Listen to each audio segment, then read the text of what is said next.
Hello friends, आज हम लोग जो है वो नेक्स्ट टॉपिक केमिकल बॉन्डिंग का लेकर के आए हैं और जो बहुत इंपॉर्टेंट टॉपिक हम लोग मानते भी हैं और आपके पॉइंट ऑफ व्यू से भी बहुत इंपॉर्टेंट, और वो है कॉन्सेप्ट ऑफ हाइब्रिडाइजेशन। हाइब्रिडाइजेशन का कॉन्सेप्ट हम लोग यहाँ समझेंगे और ये अपने आप में इतना बड़ा टॉपिक है कि वो एक वीडियो में कंप्लीट भी नहीं हो पाएगा, तो इसलिए इसका हम दो पार्ट लेकर चलेंगे। तो आज हम आपको पहला पार्ट बताएंगे इंट्रोडक्शन इसके बारे में, मतलब इंट्रोडक्शन ऑफ हाइब्रिडाइजेशन बताएंगे और हाइब्रिडाइजेशन क्या होता है, कैसे हम लोग हाइब्रिडाइजेशन कैलकुलेट करते हैं और कैसे हाइब्रिडाइजेशन में ज्योमेट्री का फॉर्मेशन होता है। इन सभी चीज़ों को जो है धीरे धीरे हम लोग ऑब्जर्व करेंगे। तो जो हम लोग का टॉपिक है वो क्या है? हाइब्रिडाइजेशन। आज हम लोग क्या पढ़ना शुरू करेंगे? About the hybridization, concept of hybridization, about the concept of hybridisation.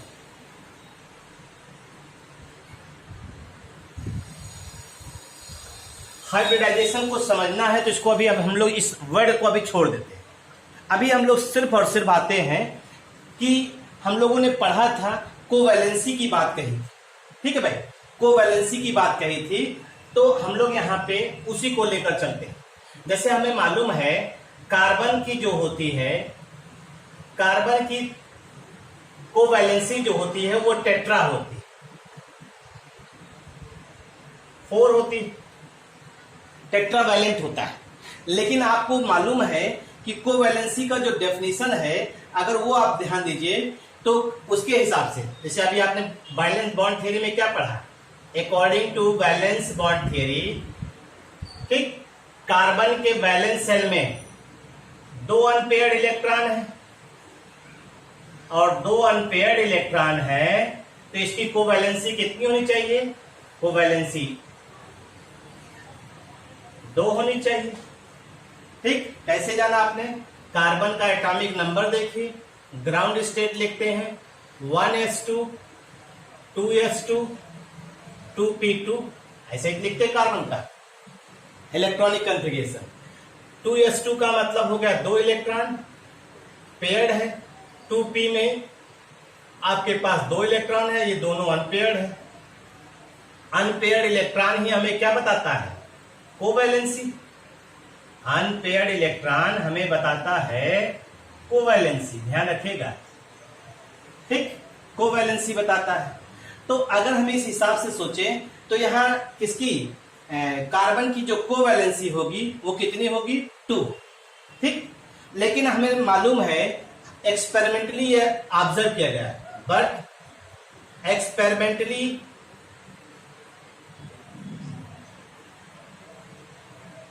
Known that जो कार्बन की कोवैलेंसी होती है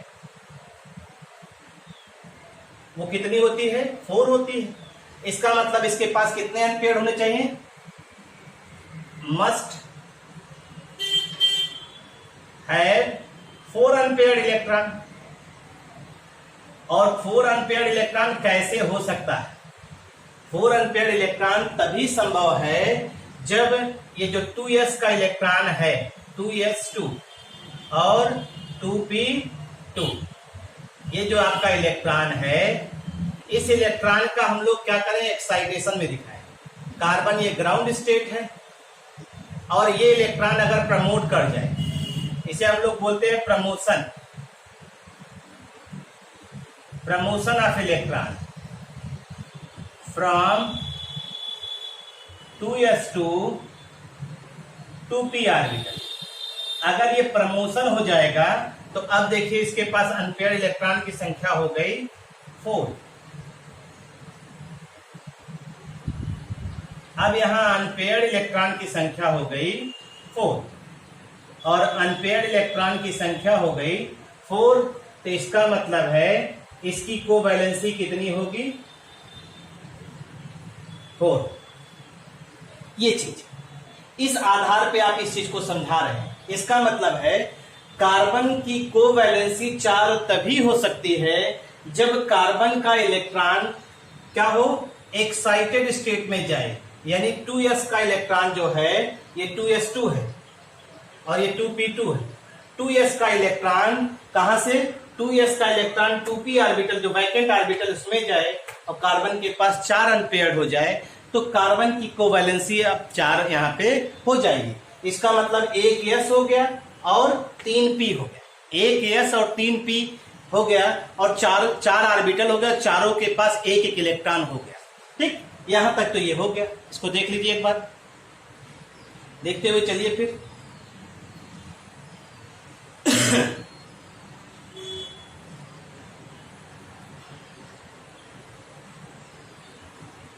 ठीक, तो अब अगर इसी चीज को हम लोग ऑब्जर्व करें, इसको देखते भी रहिए, तो हम कह सकते हैं ये तभी संभव है अनदर एक्सटेंशन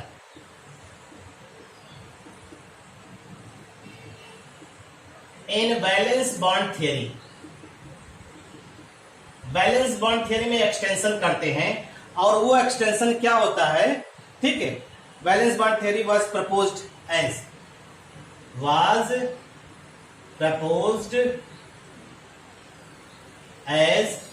और वो क्या है, देखिए आपका जो ये प्रमोशन हुआ electron which are paired, electrons which are paired in valence cell, electron in which are paired in valence cells,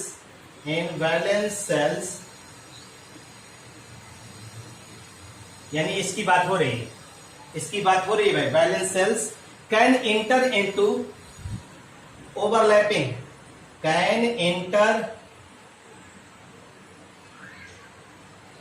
into overlapping,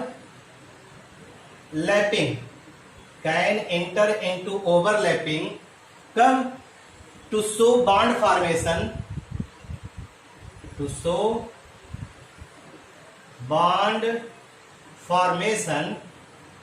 ये कब बॉन्ड बनाएगा आप देखिएगा ध्यान से, जब ये 2s वाला इलेक्ट्रॉन क्या हो जाए, अनपेयर्ड जो, if they can be unpaired,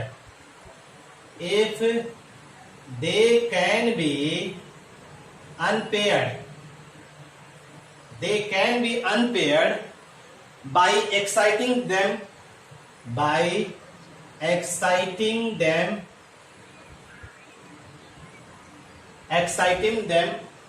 to higher energies,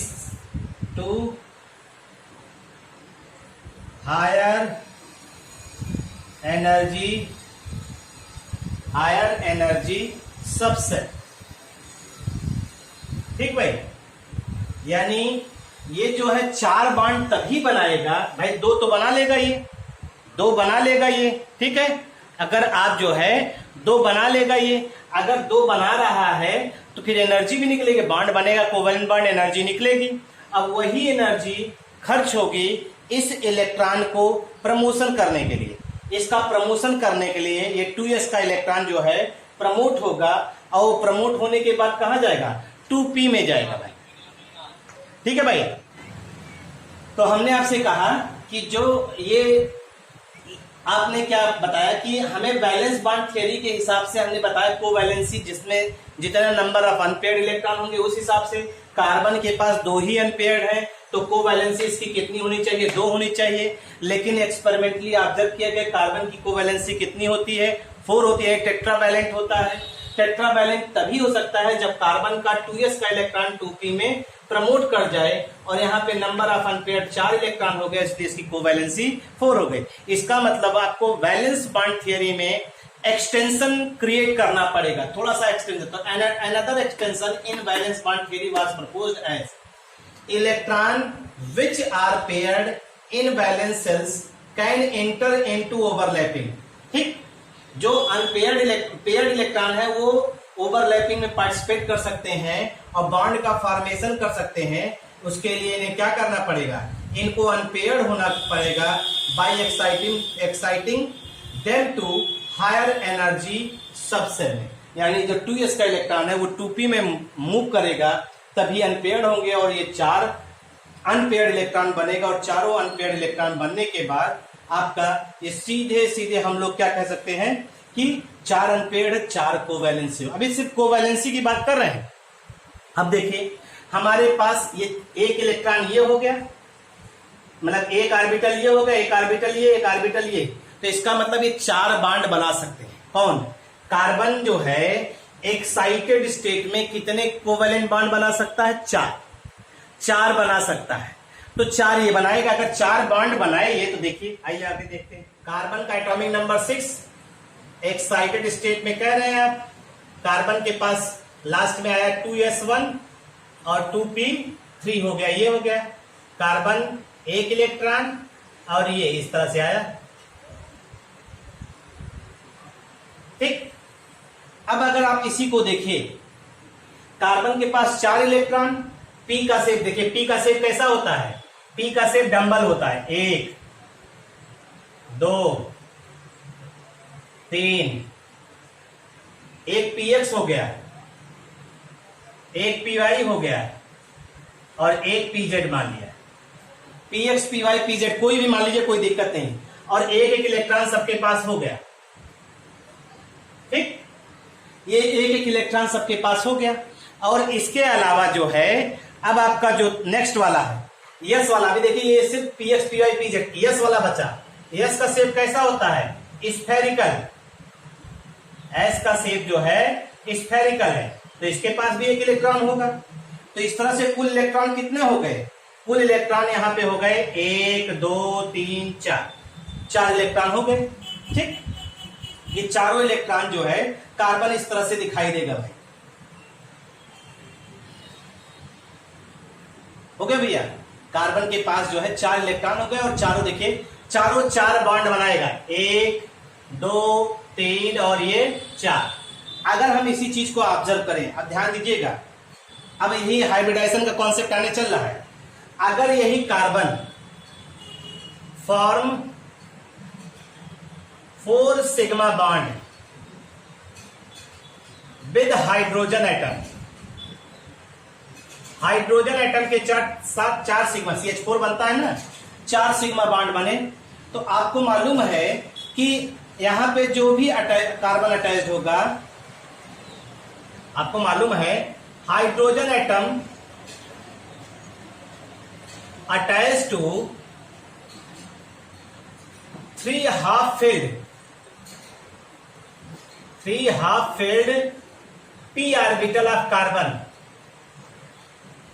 p orbital of carbon. आप देखिए यहां पे 3 p ऑर्बिटल ये कार्बन का है, ये वाला 3 half filled orbital of carbon, और एक हाफ फील्ड ऑर्बिटल किसका है? s का, and 1 half field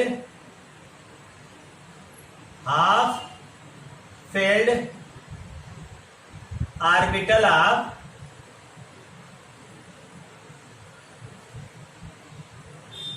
s orbital of carbon, यानी हाइड्रोजन एटम अटैच होगा 3 half field p orbital of carbon and 1 half filled orbital of s orbital of carbon. तो आप गौर से देखिए, यहां पे कई तरह का बॉन्ड बन गया। यहां पे आपने कहा 2 टाइप्स ऑफ बॉन्ड फॉर्म होगा, 2 टाइप्स बॉन्ड फॉर्म होगा। एक जो सिग्मा बॉन्ड बनेगा 1s atomic orbital of hydrogen and 2s atomic orbital of carbon. अरे भाई ये 2s है ना, 2s देखिए, ध्यान समझिए, बहुत टर्म धीरे धीरे आएंगे। ये 2s एटॉमिक ऑर्बिटल है और ये 2p है, तो जो एक सिग्मा एक कोवेलेंट बॉन्ड बनेगा वो ऐसा होगा, और 3 जो है सिग्मा बॉन्ड बने, ये सिग्मा बॉन्ड बना, और 3 सिग्मा बॉन्ड बनेगा जो वो किसके बीच में? 1s atomic orbital of hydrogen और 2p atomic orbital of carbon. ठीक, टोटल कितने सिग्मा बॉन्ड हो गए? 4 सिग्मा बॉन्ड बन गए, टोटल 4 सिग्मा बॉन्ड हो गए। 4 सिग्मा बॉन्ड का फॉर्मेशन होगा, और विथ बॉन्ड एंगल कितना होना चाहिए भाई? 4 अगर होगा तो 4 होगा, यही तो हुआ, 4 का मतलब ये हो गया। और ये एंगल कितना होता है? 90 degree, with bond angle 90 degree होना चाहिए, यही तो होना चाहिए, ठीक। लेकिन ऐसा नहीं पाया जाता, ऐसा नहीं पाया जाता। क्यों? क्योंकि एक्सपेरिमेंटली ये ऑब्जर्व किया गया, experimentally observe that all the CH bond in CH4 are identical, ये एक समान होते हैं। all the CH bond in CH4 are identical, ठीक है। and bond angle is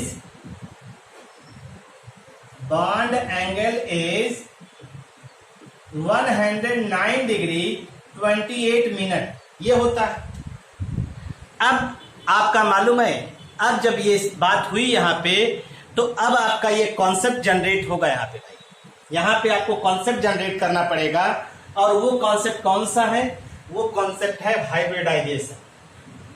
क्योंकि आपने बताया यहां पे, अभी ये ऐसा कुछ नहीं कह रहे हैं, यस वाला देखिए ध्यान से, जो हाइड्रोजन एटम है, हाइड्रोजन एटम का 1s और कार्बन का 2s जब ओवरलैप करेगा तो ये सिग्मा बॉन्ड दूसरा होगा, अनदर सिग्मा बॉन्ड, ये सिग्मा बॉन्ड दूसरा होगा, और ये वाला जो है अदर सिग्मा बॉन्ड होगा। दोनों सिग्मा बॉन्ड क्या हो गए? अलग अलग हो गए। जब दोनों सिग्मा बॉन्ड अलग अलग यहां हो रहे हैं तो दोनों की स्ट्रेंथ भी अलग होगी। तो ऐसा होगा तो वहां पे एक सिग्मा बॉन्ड जो है उसकी स्ट्रेंथ अलग होगी और 3 की अलग होगी। लेकिन और अगर ऐसा होगा तो टोटल 4 सिग्मा बॉन्ड बन रहे हैं और उनके बीच का एंगल इतना होना चाहिए, ऐसा होना चाहिए। लेकिन एक्सपेरिमेंटली ऑब्जर्व किया गया तो ये पाया गया कि ऐसा नहीं होता। एक्सपेरिमेंटली ऑब्जर्व किया गया तो ये पाया गया कि ऐसा नहीं होता है।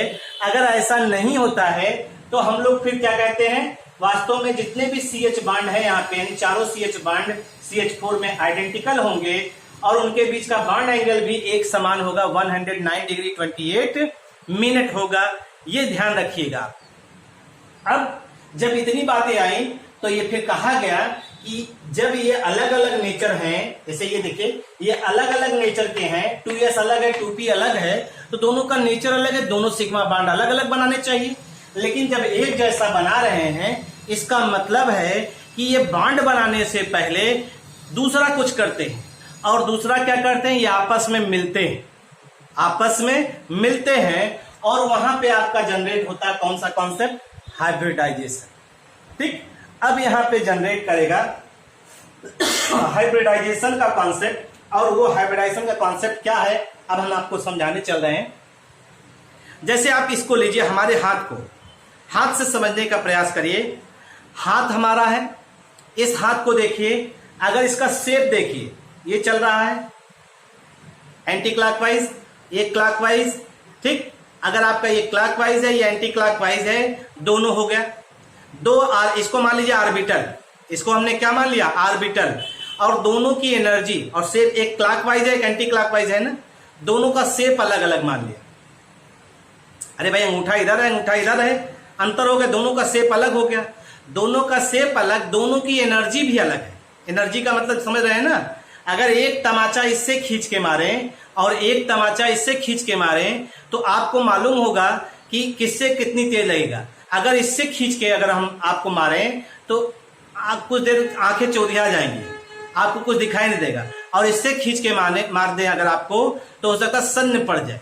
तो दोनों का एनर्जी लेवल अलग हो गया, ठीक। दोनों का शेप अलग हुआ, दोनों का एनर्जी लेवल अलग हुआ। ध्यान दीजिएगा, 2 या 2 से अधिक एटॉमिक ऑर्बिटल, डेफिनेशन सुनिएगा, 2 या 2 से अधिक एटॉमिक ऑर्बिटल जिनकी एनर्जी, जिनका शेप अलग अलग है, आपस में इंटरमिक्सिंग करेंगे। ये देखिए, देखिए इंटरमिक्सिंग कर रहे हैं, आपस में इंटरमिक्सिंग कर रहे हैं। और इंटरमिक्सिंग करने के बाद ये बना दिए कैसा? Hybrid orbital. ये आपका हाइब्रिड ऑर्बिटल बन गया, ठीक है। और हाइब्रिड ऑर्बिटल का शेप और हाइब्रिड ऑर्बिटल की एनर्जी जो है वो आइडेंटिकल हो गई। मतलब आप इसको ऐसे मारिए, ऐसे मारिए या ऐसे मारिए, ताकत बराबर लगेगी। ऐसा नहीं एक की ज्यादा एक की कम। तो इसी पूरी फिनोमेनन को हम लोग क्या कहते हैं? हाइब्रिडाइजेशन। डेफिनेशन सुनिएगा। अब इंटरमिक्सिंग ऑफ टू और more atomic orbital which have slightly different energy and shape form hybrid orbital. Hybrid orbital have equivalent energy and identical shape. This phenomenon are called hybridization. इसी phenomenon को हम लोग क्या कहते हैं? Hybridization कहते हैं। इसका मतलब है ये दोनों एटॉमिक ऑर्बिटल बॉन्ड बनाने से पहले S और P आपस में मिक्स करेंगे और मिक्स करने के बाद हाइब्रिड ऑर्बिटल बनाएंगे। फिर जो हाइब्रिड ऑर्बिटल बनेगा वो हाइब्रिड ऑर्बिटल बॉन्ड बनाएगा। वो हाइब्रिड ऑर्बिटल क्या करेगा? बॉन्ड बनाएगा। और हाइब्रिड ऑर्बिटल की एनर्जी और शेप एक जैसे होंगे तो जो बॉन्ड बनेगा वो बॉन्ड भी क्या होगा? एक समान बॉन्ड की स्ट्रेंथ होगी।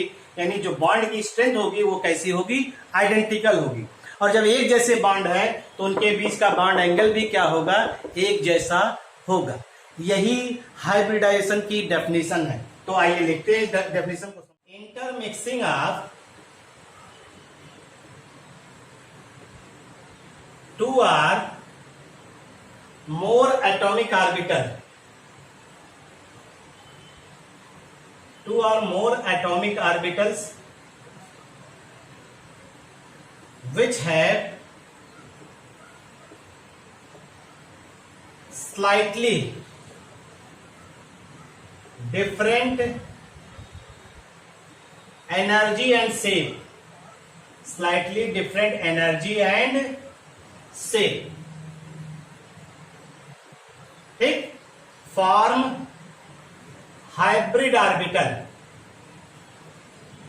क्या बनाएगा? हाइब्रिड ऑर्बिटल का फॉर्मेशन करेगा। हाइब्रिड ऑर्बिटल का फॉर्मेशन कर रहा है। फॉर्म हाइब्रिड ऑर्बिटल विच है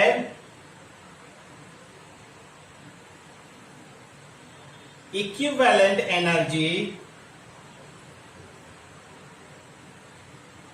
and identical shape, equivalent energy and identical shape.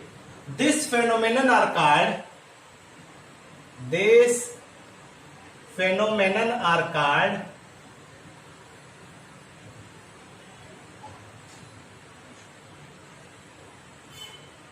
hybridization. This phenomenon are called hybridization. ठीक है भाई।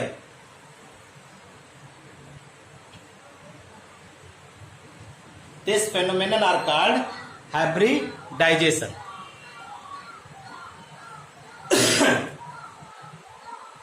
ये हाइब्रिडाइजेशन की डेफिनेशन है। आपने क्या कहा? दो या दो से अधिक एटॉमिक ऑर्बिटल जिनकी एनर्जी स्लाइटली डिफरेंट है और शेप भी थोड़ा सा डिफरेंट है, वो आपस में इंटरमिक्सिंग करेंगे तो क्या बनाएगा? हाइब्रिड ऑर्बिटल बनाएंगे। और हाइब्रिड ऑर्बिटल जिसकी एनर्जी और जिनका शेप जो है वो आइडेंटिकल है, इसी फेनोमेनन को हम लोग क्या कहते हैं? हाइब्रिडाइजेशन कहते हैं। और आपको मालूम है कि इसको जो एक्सपेरिमेंटली पॉइंट आउट किया था लीवेल एंड वान टॉप जी ने पॉइंट आउट किया था। लीवेल एंड वान टॉप जी ने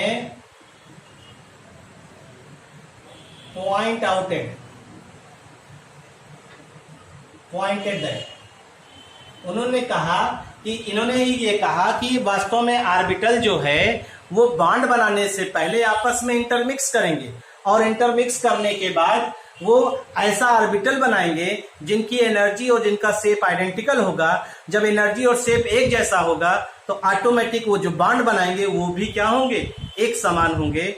और इस चीज को इन्होंने एक्सप्लेन, एग्जाम्पल ले लीजिए। कार्बन लिया था, कार्बन का एक्साइटेड स्टेट दिखाया था आपने दिखाया 2s1 और 2p3। तो ये हो गया था आपका एक इलेक्ट्रॉन और ये हो गया आपका कौन सा? 1 2 और 3। अब आप जानते हैं जब ये आपस में इंटरमिक्स करेंगे, ध्यान दीजिएगा, इंटरमिक्स करेंगे, ये मिक्स कर लेंगे, ठीक। और मिक्स करने के बाद ये कौन सा हाइब्रिडाइजेशन शो कर रहा है? देखिए एक s ऑर्बिटल है 3p, तो उसको बोलेंगे हम लोग कौन सा, sp3 हाइब्रिडाइजेशन। कई ऑर्बिटल है, sp3 हाइब्रिडाइजेशन, और यहां पे एक s है 3 p है। देखिए s का 1 p का 3, और ये आपस में संकरित भाग ले रहे हैं। तो आप जानते हैं भाग लेने के बाद जो ऑर्बिटल बनेगा वो ऐसे ही होगा। देखिए आइडेंटिकल टेट्राहेड्रल ज्योमेट्री होती है, आप पढ़े भी हैं इसको कई बार। ये इस तरह से दिखाई देगा, ये इस तरह से आपको दिखाई देगा। अभी आगे पढ़ा जाएगा इसके बारे में, और डिटेल पढ़ा भी जाएगा, कैसे कैसे आता है ये, कैसे कैसे बना है ये, इसको देखा जाएगा। ये ज्योमेट्री हो जाएगी इसकी, ठीक। कैसे आया अभी हम लोग आगे लिया जाएगा। इसे हम लोग क्या कहते हैं जानते हैं, sp3 hybridised orbital, sp3 hybridised orbital. और इसके शेप का नाम होता है टेट्राहेड्रल। सुना होगा आपने, हाई स्कूल लेवल में भी ये बताया जाता है टेट्राहेड्रल या टेट्रा वैलेंसी या tetra covalent bond of carbon, ठीक। और देखिए सबके पास एक एक इलेक्ट्रॉन हो जाएगा। आप देखिए अब सबके पास एक एक एक। अब हाइड्रोजन जब सबसे जुड़ेगा, सब एक समान है, तो सब एक जैसा बॉन्ड बनाएंगे, और इनके बीच का जो एंगल आएगा वो आएगा 109 डिग्री 28 मिनट। अभी पढ़ा जाएगा इसके बारे में, अभी sp3 हाइब्रिडाइजेशन पढ़ा जाएगा, डिटेल में पढ़ा जाएगा, हड़बड़ाइए नहीं, बस समझ लीजिए। ये एक s और 3 p मिलकर के जो हाइब्रिडाइजेशन बना रहे हैं उसे sp3 कह रहे हैं हम लोग यहाँ पे, ये ध्यान रखिए, ठीक है भाई। अब आइए चलते हैं हम लोग इसकी कैरेक्टरिस्टिक के बारे में चलते हैं, क्योंकि बहुत जरूरी चीजें हैं। ये सारी चीजें आप जो पढ़ेंगे उसका एप्लीकेशन हम लोग आगे पढ़ते रहेंगे, बीच बीच में आता रहेगा। तो ये सभी चीजें आपको कहीं ना कहीं आइडिया होना चाहिए, जिनको आप सही सही लेकर आगे बढ़ पाए। देयर आर फॉलोइंग पॉइंट्स, समझिएगा, फॉलोइंग पॉइंट्स। पहला ये कहा जाता है कि जितने number of atomic orbital hybridization में भाग लेंगे उतने ही नंबर ऑफ हाइब्रिडाइज्ड ऑर्बिटल बनेगा। कहने का मतलब अगर 2 एटॉमिक ऑर्बिटल भाग ले रहे हैं तो हाइब्रिडाइज्ड ऑर्बिटल भी कितने बनेंगे, 2। तो पहला पॉइंट यही है, number of atomic orbitals involve in hybridisation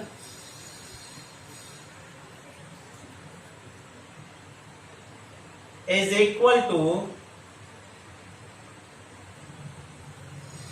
number of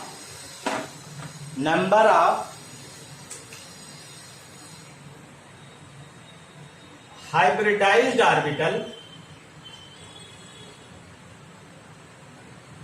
for, ये कहा जा रहा है जितने एटॉमिक ऑर्बिटल हाइब्रिडाइजेशन में पार्टिसिपेट करेंगे, ठीक है, जितने एटॉमिक ऑर्बिटल, जैसे 2 एटॉमिक ऑर्बिटल है, 2 हाइब्रिडाइज्ड ऑर्बिटल भी बनेगा, ये ध्यान रखिएगा। जैसे अभी हमने sp3 में लिया था, एक s था 3 p था, तो कुल हाइब्रिडाइज्ड ऑर्बिटल कितने बने थे, 4 बने थे ना, 4 बनेंगे। तो ये ध्यान रखिएगा, sp3 मतलब एक s 3 p 4 हो गया। sp2 बोलेंगे, अभी sp ऐसे बोलते रहते हैं, अभी धीरे धीरे आएगा ये चीज, ठीक।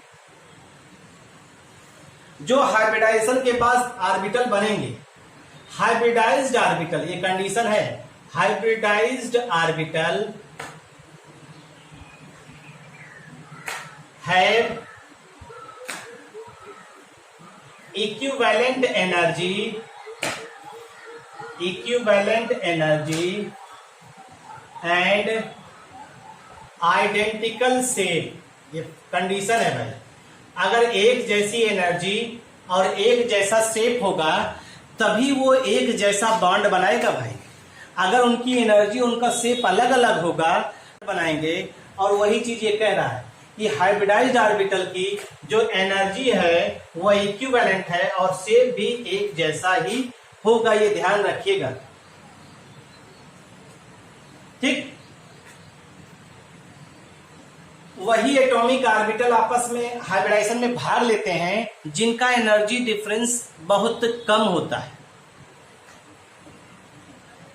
Those atomic orbital whose energy difference are energy difference are very low, are involve in hybridization, involve in hybridization, वही हाइब्रिडाइजेशन में भाग लेते हैं, ध्यान रखिएगा। ठीक, involve in hybridisation.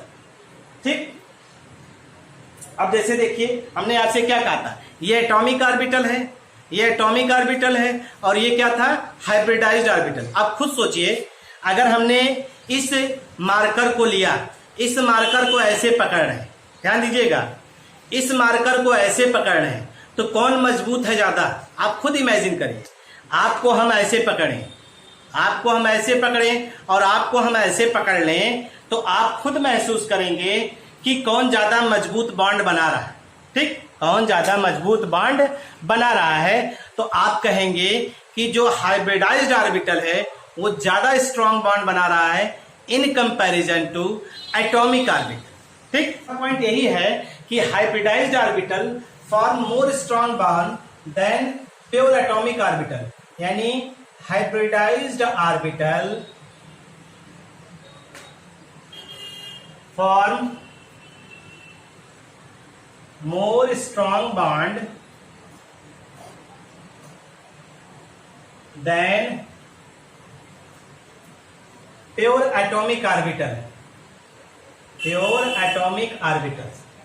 Hybridised orbital ज्यादा स्ट्रॉन्ग बॉन्ड बनाते हैं in comparison to pure atomic orbital. ये 4 पॉइंट हुआ भाई, ये भी ठीक है भाई। जो आपने अभी कहा, एक पॉइंट और देखिए पहले, जैसे आपने अभी कहा जो हाइब्रिडाइज्ड ऑर्बिटल होता है वो कैसे रिप्रेजेंट होता है, देखिए the shape of hybridized orbital, shape of hybridized orbital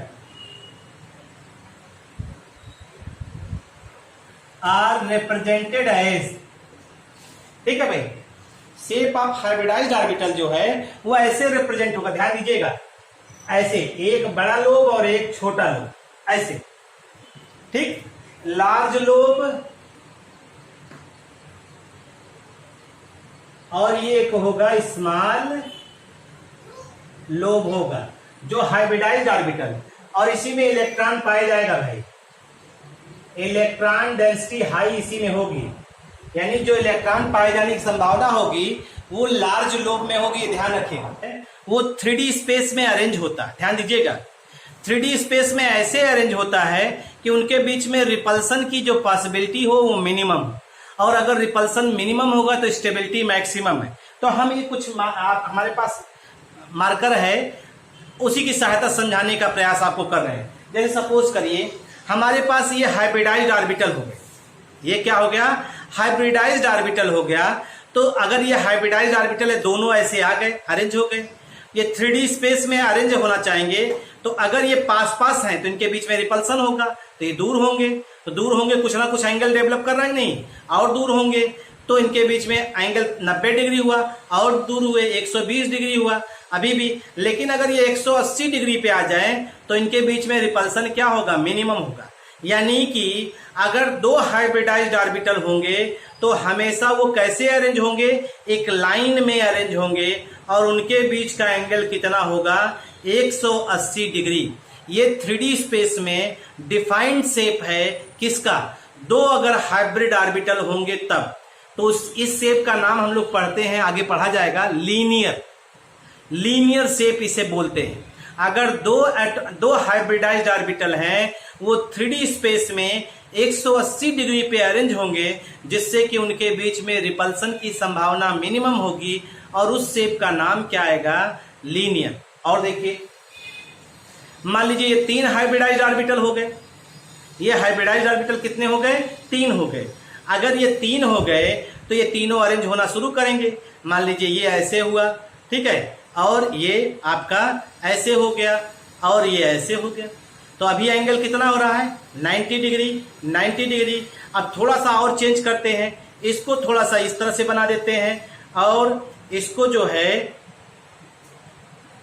देखिएगा ये इस तरह से बना दिया। अब देखिए ये शेप जो हो गया ये कैसा हो गया, ये ट्राइगोनल प्लेनर हो गया, ये एक ही प्लेन पे रहेगा भाई, ऐसे ही ट्राइगोनल प्लेनर। यानी अगर 3 हाइब्रिडाइज्ड ऑर्बिटल होगा तो उसके शेप का नाम क्या होगा, ट्राइगोनल प्लेनर।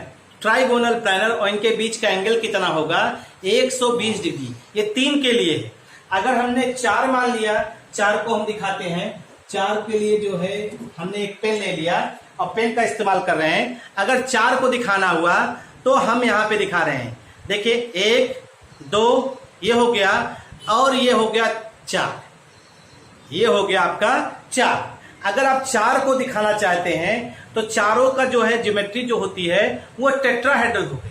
और टेट्राहेड्रल तो हम हाथ से भी आपको दिखा सकते हैं, कैसे, जैसे देखिए ये प्लेन हो गया, और प्लेन में ये देखिए 2 बांड प्लेन पे हो गए, और एक बांड प्लेन के ऊपर, ये वाला बांड प्लेन के ऊपर है, और ये वाला बांड जो है ये प्लेन के पीछे, और 2 बांड जो है ये दोनों बांड जो है ये प्लेन पर है। ठीक है भाई। तो अब ये देखिए 4, जब 4 हाइब्रिडाइज्ड ऑर्बिटल अभी लिया था ना 4 sp3, 4 हो जाएंगे तो उनके बीच का जो शेप हो जाएगा, देखिए 1 2 3 4, ये दोनों प्लेन पे, देखिए ये दोनों प्लेन पे दिखाई दे रहे हैं, ये प्लेन के ऊपर दिखाई दे रहा है, ये प्लेन के पीछे दिखाई दे रहा है। तो इनके बीच का जो एंगल होगा वो 109 डिग्री 28 मिनट, और इनके शेप का नाम टेट्राहेड्रल हो जाएगा। इसका मतलब कहने का, हाइब्रिडाइज्ड ऑर्बिटल जो होते हैं वो 3D स्पेस में प्रिफर्ड डायरेक्शन में अपने आप को अरेंज करते हैं, और प्रिफर्ड डायरेक्शन में अरेंज करने ऐसा करते हैं कि उनके बीच में रिपल्सन की जो संभावना है वो मिनिमम हो, और जब रिपल्सन मिनिमम होगा तो किसी भी मॉलिक्यूल की स्टेबिलिटी जो होगी वो मैक्सिमम होगी। तो नेक्स्ट पॉइंट यही है, इस बात को समझा रहे हैं यहाँ पे। तो देखिए the hybrid orbital, next point है, जो भी नंबर हो, the hybrid orbital,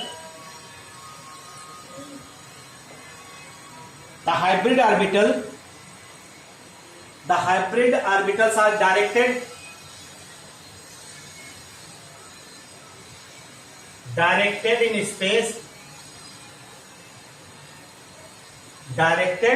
in space, ठीक, and adopt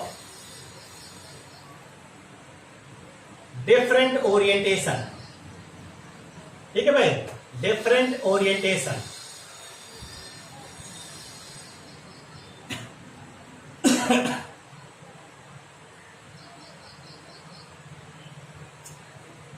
and these orientation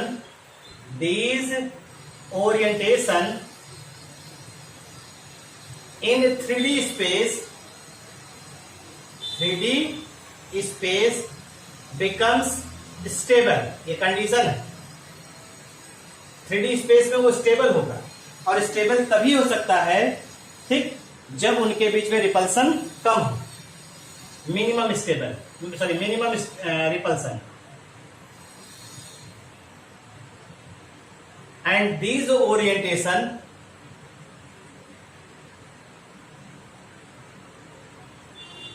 in 3D space defines the geometry of molecule,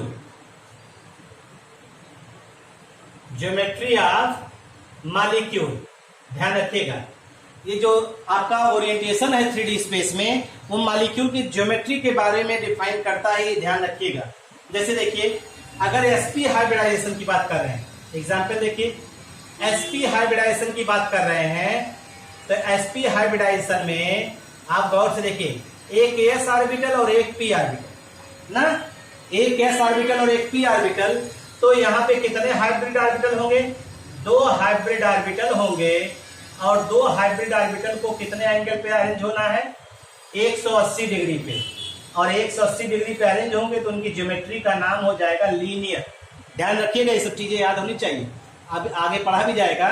ऐसे अगर sp2 हाइब्रिडाइजेशन बोल रहे हैं, sp2 हाइब्रिडाइजेशन बोल रहे हैं, एक s 2p, तो कितना हाइब्रिड ऑर्बिटल हो जाएगा, 3 हाइब्रिड ऑर्बिटल हो जाएगा, और 3 हाइब्रिड ऑर्बिटल का जो एंगल आता है 120 डिग्री, और उसके शेप का नाम हो जाता है ट्राइगोनल। अभी हाथ से मार्कर से बना के दिखाया था आपको, ट्राइगोनल प्लानर। अभी आपने पढ़ा sp3 हाइब्रिडाइजेशन की बात करें तो यहाँ पे 4 हाइब्रिड ऑर्बिटल बनता है और 4 हाइब्रिड ऑर्बिटल के लिए आपने नॉर्मल कहा कि जो एंगल आएगा वो 109 डिग्री 28 मिनट और इसके शेप का नाम होता है टेट्राहेड्रल। इसके शेप का नाम क्या होता है? टेट्राहेड्रल। हम लोग डिराइव कैसे करते हैं? Angle of hybridized orbital is, ये बुक में नहीं मिलेगा, देख लीजिए, derived by, angle of hybridized orbital is derived by, एक फार्मूला होता है जिसकी सहायता से हम लोग निकालते हैं cos alpha is equal to -1 by m, -1 by m। तो m जो है number of p orbital, m क्या है? Number of p orbital involve in hybridization. अभी आपको देखिए खुद आइडिया हो जाएगा। Number of P orbital involve in hybridization. अगर इस चीज को हम लोग ध्यान दें तो हम लोग सीधे सीधे कह सकते हैं एसपी के लिए, ध्यान दीजिए, एसपी के लिए, फॉर एसपी के लिए कितना पी ऑर्बिटल इन्वॉल्व है?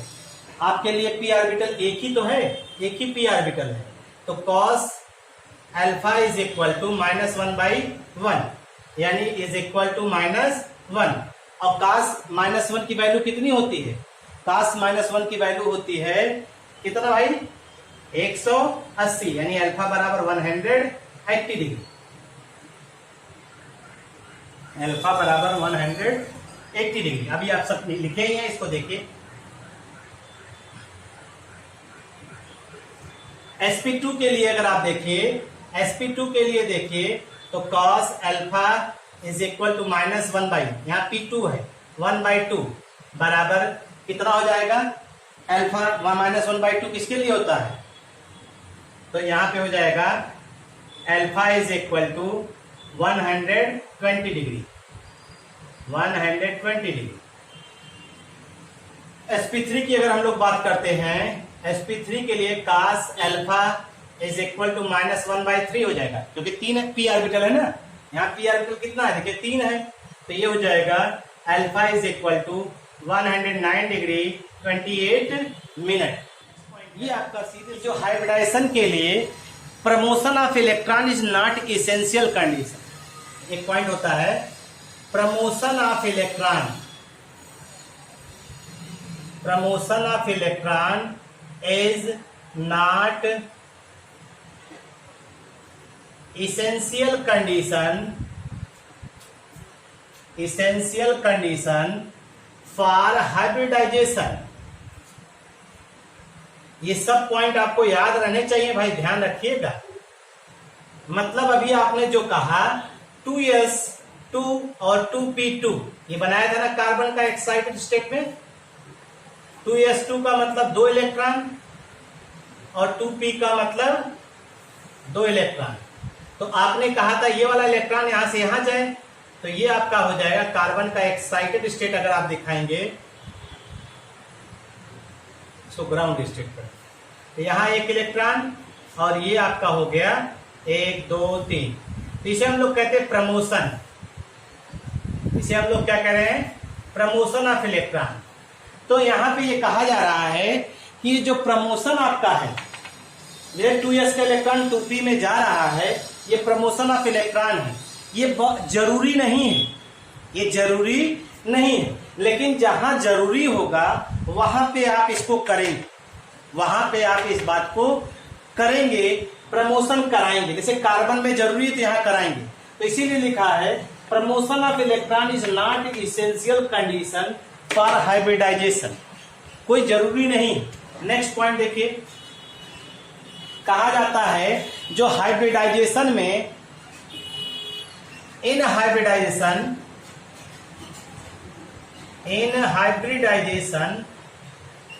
Half filled, full filled full filled, vacant, तीनों तरह के, देखिए ध्यान से, half filled, full filled, vacant, orbital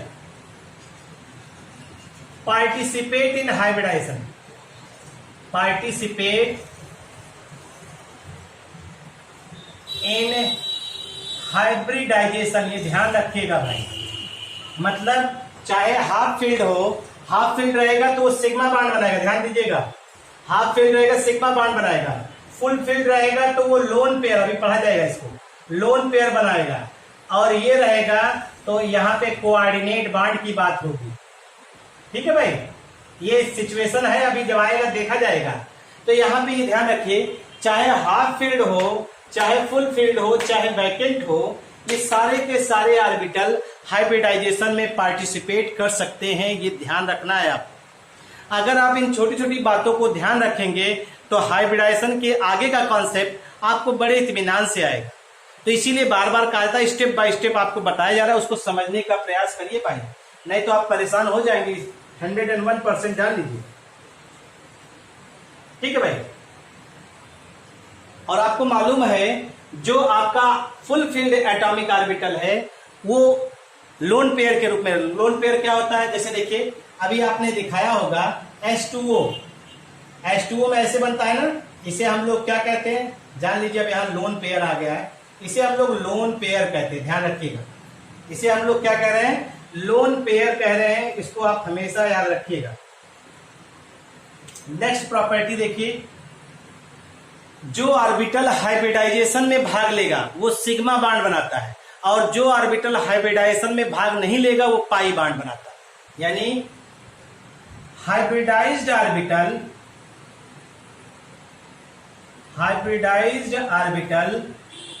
form sigma bond, while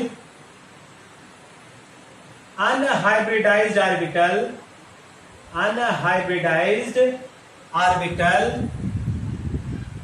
form pi bond. ये ध्यान रखना है भाई। हाइब्रिडाइज्ड ऑर्बिटल जो है, यानी जो हाइब्रिडाइजेशन में पार्टिसिपेट करेगा वो सारे के सारे सिर्फ और सिर्फ फॉर्म वनली सिग्मा बॉन्ड, लिख लीजिए only sigma bond, only sigma bond. While और जितने भी अनहाइब्रिडाइज्ड ऑर्बिटल हैं वो क्या बनाएंगे, पाई बॉन्ड का फॉर्मेशन का प्रयास करते हैं। ये जो पॉइंट है इसको समझिए। कहा जा रहा है जैसे जैसे as the S character increases, तो यस करेक्टर हम लोग निकाल कैसे रहे हैं, देखिए हमने इसमें बताया एक यस है और एक पी, तो कुल मिला के 100 हो गया। 100/2 कर दीजिए, यहाँ पे कितना होगा 100/3 कर दीजिए, एक यस और 2 पी है, और यहाँ पे 100/4 कर दीजिए, तो गुणे 1 कर दीजिए यस करेक्टर, गुणे 1 कर दीजिए यस करेक्टर, गुणे 1 कर दीजिए यस करेक्टर। यानी इसमें कितना आ रहा है 50%, /3 हो जाएगा 33%, /4 हो जाएगा 25%, ये निकल के आ रहा है। तो इन्होंने कहा, आप जानते हैं न्यूक्लियस के सबसे पास में कौन होता है, एस ऑर्बिटल, फिर पी, फिर डी और फिर एफ। न्यूक्लियस के जो जितने पास होता है, इसको इलेक्ट्रोनेगेटिविटी में बताया फैक्टर में, न्यूक्लियस के जितने पास यस ऑर्बिटल होता है न्यूक्लियस का फोर्स उस पर उतना ही ज्यादा होता है, और न्यूक्लियस का फोर्स जितना ज्यादा होगा उसकी इलेक्ट्रोनेगेटिविटी उतनी ही ज्यादा होती है। इलेक्ट्रोनेगेटिविटी पॉइंट बताया, आप देखिएगा उसको। तो देखिए, as the S character increases in hybridized orbital more becomes the electronegativity of atom involve in hybridization. यानी इसकी इलेक्ट्रोनेगेटिविटी सबसे हाई होगी, इसकी इलेक्ट्रोनेगेटिविटी हाई होगी, और इसकी इलेक्ट्रोनेगेटिविटी क्या होगी, लो होगी। ये ध्यान रखिएगा। क्यों, इसमें यस करेक्टर 50% है, इसमें यस करेक्टर 25% है। इसलिए जो इथाइन है, ट्रिपल बॉन्ड वाला कार्बन है, उसकी इलेक्ट्रोनेगेटिविटी सबसे ज्यादा होगी, ध्यान रखिएगा। अब देखिए, जब इलेक्ट्रोनेगेटिविटी ज्यादा होगी तो आप जानते हैं सिंगल की अपेक्षा डबल बॉन्ड की बॉन्ड लेंथ कम होती है, ट्रिपल की और कम होती है। तो देखिए, कार्बन कार्बन ट्रिपल बॉन्ड की बॉन्ड लेंथ 1.20। जब इसकी इलेक्ट्रोनेगेटिविटी ज्यादा होगी तो हाइड्रोजन के इलेक्ट्रॉन को टाइटली बाउंड किए रहेगा। तो देखिए, इसकी बॉन्ड लेंथ भी CH बॉन्ड, देखिए CH बॉन्ड की बात हो रही है, CH बॉन्ड की बॉन्ड लेंथ कितनी है 1.03 एंगस्ट्रॉम। अब यहाँ पे डबल बॉन्ड है, इलेक्ट्रोनेगेटिविटी कम हुआ, तो डबल बॉन्ड की बॉन्ड लेंथ थोड़ी सी ज्यादा होती ट्रिपल बॉन्ड से, वो कितना होता 1.34 एंगस्ट्रॉम। लेकिन कार्बन हाइड्रोजन को इस हाइड्रोजन की अपेक्षा लूजली हेल्ड किया रहेगा, इसलिए इसकी बॉन्ड लेंथ देखिए कितनी हो गई 1.08। आप देखिए CH बॉन्ड की बॉन्ड लेंथ बढ़ रही है और यहाँ पे कार्बन कार्बन की बॉन्ड लेंथ भी क्या हो रही है, बढ़ रही है। लेकिन यहाँ ट्रिपल बॉन्ड है, यहाँ डबल बॉन्ड है, यहाँ सिंगल बॉन्ड है। सिंगल बॉन्ड का मतलब दूर दूर हो गया और डबल बॉन्ड का मतलब और पास आया, ट्रिपल का मतलब और ज्यादा पास आया। तो देखिए इसकी 1.20, इसकी 1.34, इसकी 1.54। और यहाँ पे जो इथेन है, इथेन में CH बॉन्ड की बॉन्ड लेंथ 1.12 है, इथीन में CH बॉन्ड की बॉन्ड लेंथ 1.08 है और इथाइन में CH बॉन्ड की बॉन्ड लेंथ 1.03 एंगस्ट्रॉम है। तो कहने का हमारा आशय यहाँ पे है, ये सब हाइब्रिडाइजेशन बेस्ड है। तो आपने यही कहा कि overlapping give rise to smaller bond length. जितना ज्यादा ओवरलैपिंग होगी, यानी जितना ज्यादा परसेंटेज ऑफ एस करेक्टर होगा, उतनी ज्यादा इलेक्ट्रोनेगेटिविटी होगी, उतनी ज्यादा ओवरलैपिंग की पॉसिबिलिटी होगी, बॉन्ड लेंथ उतना ही कम होगा। और बॉन्ड लेंथ और बॉन्ड एनर्जी जो होता है, बॉन्ड लेंथ और बॉन्ड एनर्जी जो होता है इनवर्सली प्रोपोर्शनल होता है, ये ध्यान रखिएगा। अगर लेंथ इसकी कम है तो इसकी बॉन्ड एनर्जी ज्यादा, लेंथ इसकी ज्यादा है तो इसकी बॉन्ड एनर्जी कम। ये सीधा सीधा एक रिलेशन है। तो इस तरह से आप बता सकते हैं give rise to smaller bond length, और जब बॉन्ड लेंथ स्मॉल होगी तो बॉन्ड एनर्जी क्या होगी, हायर होगी। यही चीज है, इतनी बात को आप पढ़ डालिए। ये हाइब्रिडाइजेशन का कॉन्सेप्ट और हाइब्रिडाइजेशन की कुछ एक कैरेक्टरिस्टिक प्रॉपर्टी, इनको आप पढ़ डालिए। कल हम लोग टाइप्स ऑफ हाइब्रिडाइजेशन स्टार्ट करेंगे नेक्स्ट डे, और उसको पढ़ने का प्रयास करेंगे। मॉलिक्यूल का एग्जाम्पल लेकर पढ़ा जाएगा, लेकिन इतनी बातें आपको आनी चाहिए। ठीक है भाई, थैंक यू।